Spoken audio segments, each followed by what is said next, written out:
अगर आप एक बिजनेसमैन है और जीएसटी कंपोजिशन में रजिस्ट्रेशन लेना चाहते हैं, तो जीएसटी कंपोजिशन में रजिस्ट्रेशन लेने की लिमिट्स क्या हैं, जीएसटी कंपोजिशन में जीएसटी के रेट्स क्या होते हैं, जीएसटी कंपोजिशन में टर्म एंड कंडीशन है क्या है, मतलब कौन जीएसटी ले सकता है और कौन जीएसटी में कंपोजिशन में रजिस्ट्रेशन नहीं ले सकता है, जीएसटी कंपोजिशन के अकाउंटिंग प्रोसेस क्या है, जीएसटी कंपोजिशन में कौन कौन से रिटर्न्स फाइल होते हैं और जीएसटी रिटर्न फाइलिंग उसका प्रोसेस क्या है, चलिए जानते हैं। तो सबसे पहले हम लोग बात करेंगे जीएसटी कंपोजिशन में रजिस्ट्रेशन लेने की लिमिट के बारे में। तो अगर आप एक नॉर्मल स्टेट में रहते हैं और जीएसटी कंपोजिशन में रजिस्ट्रेशन लेना चाहते हैं, तो जीएसटी कंपोजिशन में रजिस्ट्रेशन लेने की जो लिमिट है वो 1.5 करोड़ है।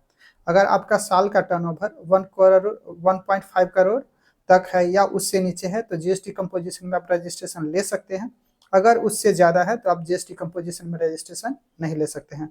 अगर आप स्पेशल स्टेट में रहते हैं तो वहाँ जीएसटी कंपोजिशन में रजिस्ट्रेशन लेने की लिमिट जो है वो 75 लाख है। अगर आपका टर्नओवर 75 लाख तक है तो आप जीएसटी कंपोजिशन में रजिस्ट्रेशन ले सकते हैं। अगर उससे ज़्यादा है तो आप जीएसटी कंपोजिशन में रजिस्ट्रेशन नहीं ले सकते हैं। अगर आप सेल्स के साथ साथ सर्विस भी प्रोवाइड करते हैं, उस कंडीशन में भी जीएसटी कंपोजिशन में रजिस्ट्रेशन लेने की लिमिट जो है 1.5 करोड़ है।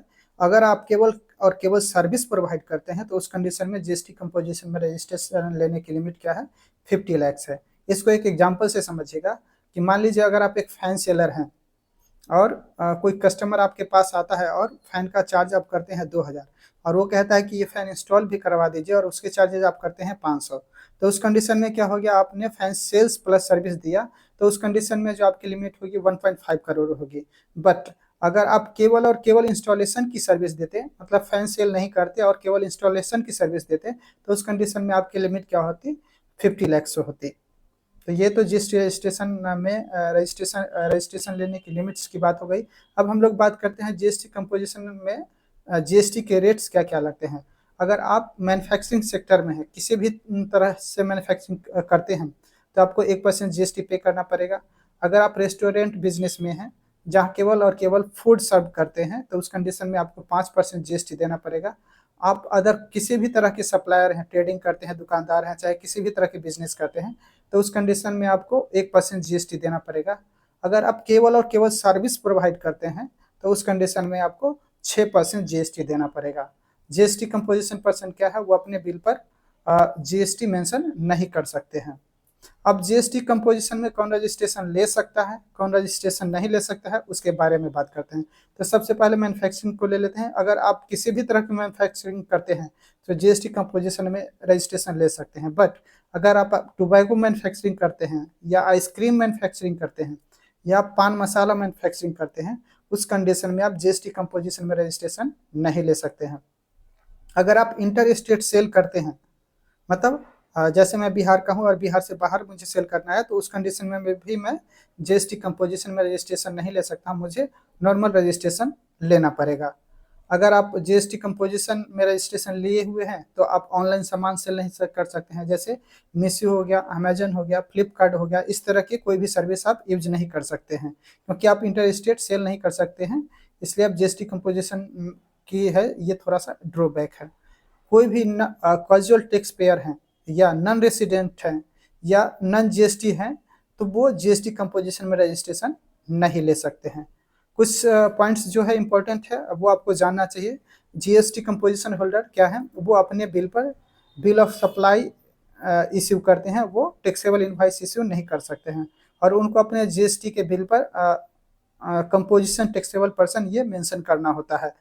तो आप जो भी बिल इश्यू करेंगे उस पर कोई भी टैक्स कलेक्ट नहीं करेंगे और आप जो भी परचेज करेंगे उस पर आपको किसी भी तरह की आईटी नहीं मिलेगी, मतलब इनपुट क्रेडिट आपको नहीं मिलेगी। आप किसी भी तरह का कोई भी कस्टमर से मतलब टैक्स कलेक्ट नहीं कर सकते हैं। उसके बाद जीएसटी कंपोजिशन में जो रिटर्न फाइल होती है वो दो तरह से होती है, एक CMP 08 फाइल होती है और दूसरा GSTR 4 फाइल होती है। CMP 08 आपको क्वार्टरली फाइल करना होता है। आपके पूरे क्वार्टर में 3 मंथ में जो भी सेल है वो सेल का आपको डिटेल उसमें फीड करना होता है और उस पर 1% के हिसाब से जितना भी टैक्स बनता है वो आपको गवर्नमेंट को जमा करना होता है। CMP 8 को जो फाइल करने की लास्ट डेट होती है क्वार्टर एंड के नेक्स्ट मंथ जो होती है वो 18th होती है। CMP 8 को लेट फाइल करने पर कोई लेट फी तो नहीं लगती है। अगर आपके ऊपर कोई लायबिलिटी है तो आपको वो इंटरेस्ट आपको पे करना पड़ेगा। और GSTR 4 को जो फाइल करने की लास्ट डेट होती है वो ईयर एंड होने के नेक्स्ट मंथ के 13th तक होती है। अगर आप उसको लेट फाइल करते हैं तो मैक्सिमम 10,000 तक आपको लेट फी देना पड़ सकता है।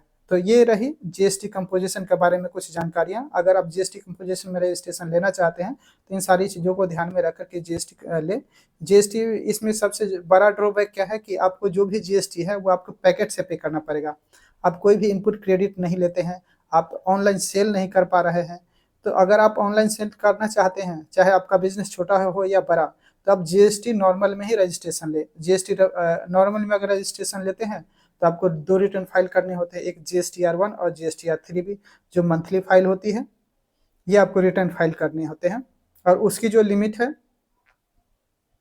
वो, अगर आपका साल का टर्नओवर जो है 40 लाख से 40 लाख से ऊपर है तो आप GST में रजिस्ट्रेशन ले सकते हैं। अगर 40 लाख से नीचे अगर आपका बिजनेस है तो फिर आपको GST में रजिस्ट्रेशन लेने की ज़रूरत नहीं है। Thank you.